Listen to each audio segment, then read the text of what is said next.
Today we're going to talk about the Fieldworld F6.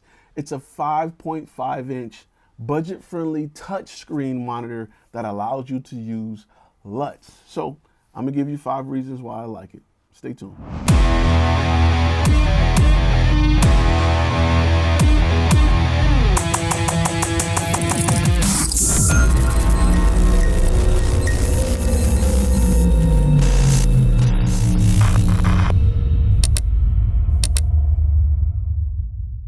What's going on, guys? If this is your first time on my channel, my name is Ty Turner, and Flash Film Academy is simply about turning your passion into profit, the business side of the industry. Those other channels will show you how to use a water hose, a plastic cup, and 2 paper clips to achieve some weird way to take pictures of your girlfriend. However, here, we're simply about showing you how to get that bag, how to turn your passion into profit. Today we're going to talk about a budget-friendly touchscreen monitor that is pretty dope for the price. I mean, let's be real. It's touchscreen. You can use LUTs. It's compact. It's a good size for gimbals, and it's easy to use. So we're going to start with the 5 things we like about this particular monitor. Number 5 is the size and weight. It's pretty compact. It's pretty light. It's plasticky, but for the price, you can't complain. There aren't many touchscreen monitors that are built this solid at this size and this price point. Fieldworld has always been one of my favorite monitor companies just because I bought a monitor from them on the whim a while back. It was a beautiful, vibrant, bright monitor. I didn't expect to get a monitor that good for that price based on my history of buying monitors. The number 4 thing I like about this monitor is it has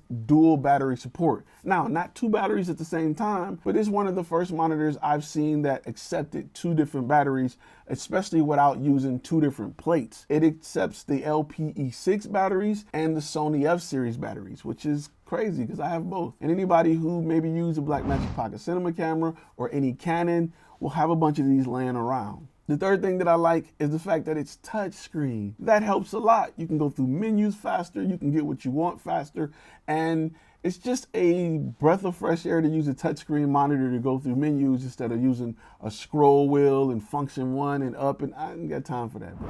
Hit the menu, go through it, find what you want, you're good. The number 2 thing is it comes with accessories so that you can power your camera with a dummy battery. That means you can go get a big old huge F-Series Sony battery and just power everything. And now you're just carrying a bunch of 1 battery around instead of 2 different batteries for 2 different devices. I think that is pretty dope.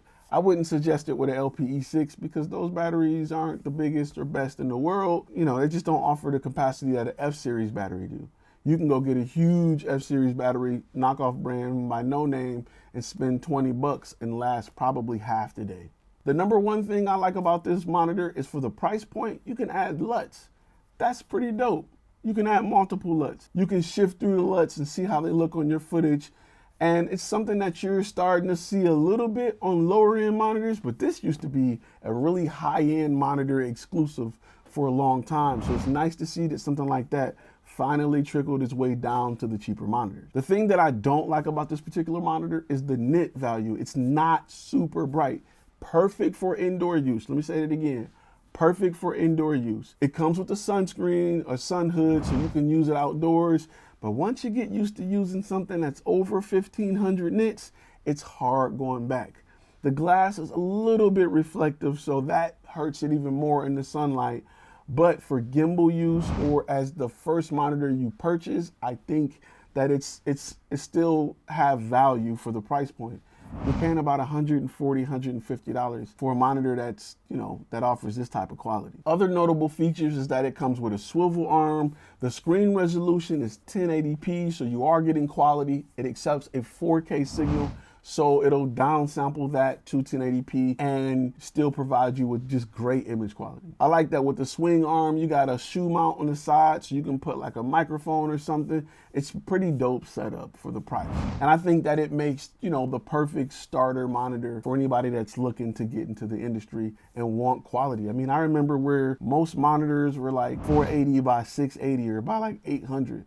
And that was as good as it got. I remember the first monitor that I really knew about that was in a decent price point to offer HD was like the Aperture Fine HD. Like that was game changing. And that mug was still $299, $3 something when it first dropped. So to have touchscreen 1080p, have the ability to power your camera and have a headphone jack for $140 with the swing arm, the dual battery support. I think it's a pretty good deal. If it wasn't, I would just tell you it wasn't. But I think it's a pretty good deal in my opinion. If you're looking to get started, I think you can't go wrong with this. I've had experience with Fieldworld and I like their monitors. I'm a big fan of the company. So I had another previous monitor of theirs that I just bought on a whim after reading reviews, and I'm glad I did. It's a company that you may not be familiar with. Doesn't mean they don't put out quality stuff. You wasn't familiar with my channel probably 2-3 weeks ago. Doesn't mean I'm not putting out quality content. All right, guys. Hey, if you like this video or learned anything from it, make sure you hit that thumbs up. Please subscribe to the channel, guys. If you have questions about this particular monitor, I would love to answer them. Post them in the comments. And also there's a link to this particular unit in the description, and I will see you guys in the next video.